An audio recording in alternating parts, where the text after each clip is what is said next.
हर महादेव। जय माँ मंगला गौरी। आइए सुनते हैं माँ मंगला गौरी व्रत की कथा, जो करती है हर संकट का निवारण। हिंदू धर्म में सावन का महीना अत्यंत पवित्र माना जाता है। इस महीने के मंगलवार को मंगला गौरी व्रत का विशेष महत्व है, जो कि माता पार्वती को समर्पित होता है। यह व्रत मुख्यतः सौभाग्य, सुख, समृद्धि और वैवाहिक सुख के लिए किया जाता है। संतान सुख की प्राप्ति माता की कृपा से होती है। मंगला गौरी व्रत कथा एक समय की बात है। एक शहर में धर्मपाल नाम का एक व्यापारी रहता था। उसकी पत्नी बहुत खूबसूरत थी और उसके पास काफी संपत्ति थी, लेकिन उनके कोई संतान नहीं होने के कारण वे काफी दुखी रहा करते थे। उन्होंने पंडित से संपर्क किया, राय ली। पंडित ने सेठ को महादेव और माता पार्वती की पूजा करने के लिए कहा, जिसके बाद उसकी पत्नी ने श्रद्धा भाव से उपासना की। माता पार्वती ने उन्हें संतान प्राप्ति का वरदान दिया, लेकिन संतान अल्पायु था। उनके पुत्र को शाप मिला था कि 6 वर्ष की आयु में सांप के काटने से उसकी मौत हो जाएगी। 1 साल के बाद पत्नी ने पुत्र को जन्म दिया। पुत्र के नामकरण के दौरान धर्मपाल ने माता पार्वती के वचन से पंडित को अवगत कराया।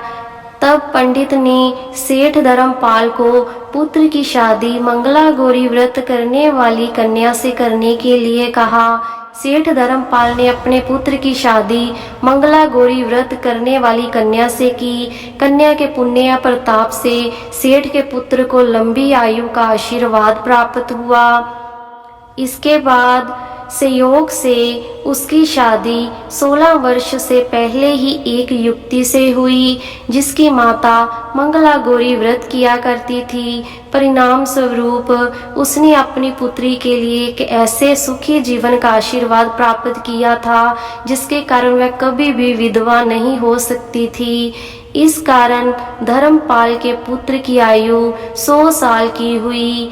सभी नवविवाहित महिलाएं इस पूजा को करती हैं और मंगला गौरी व्रत का पालन करती हैं और अपने लिए लंबे, सुखी और स्थायी वैवाहिक जीवन की कामना करती हैं। उनकी मनोकामना पूरी होती है। जो महिलाएं उपवास नहीं कर सकती, वह माँ मंगला गौरी की पूजा कर सकती हैं।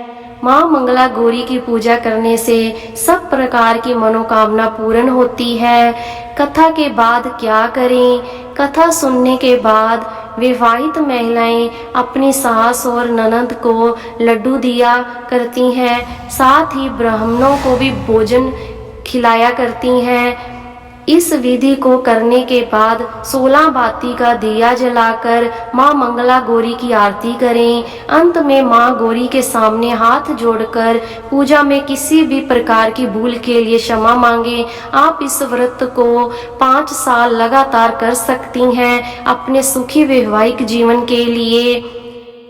माँ गौरी सभी व्रत करने वालों की मनोकामनाएं पूर्ण करें और आपके जीवन में सुख, सौभाग्य और शांति का वास हो। यदि आपको यह कथा पसंद आई हो तो वीडियो को लाइक, शेयर करें, चैनल को सब्सक्राइब करें और अपने परिवार व मित्रों के साथ साझा करें, ताकि माँ की कृपा सभी तक पहुँच सके। जय माँ मंगला गौरी। हर हर महादेव।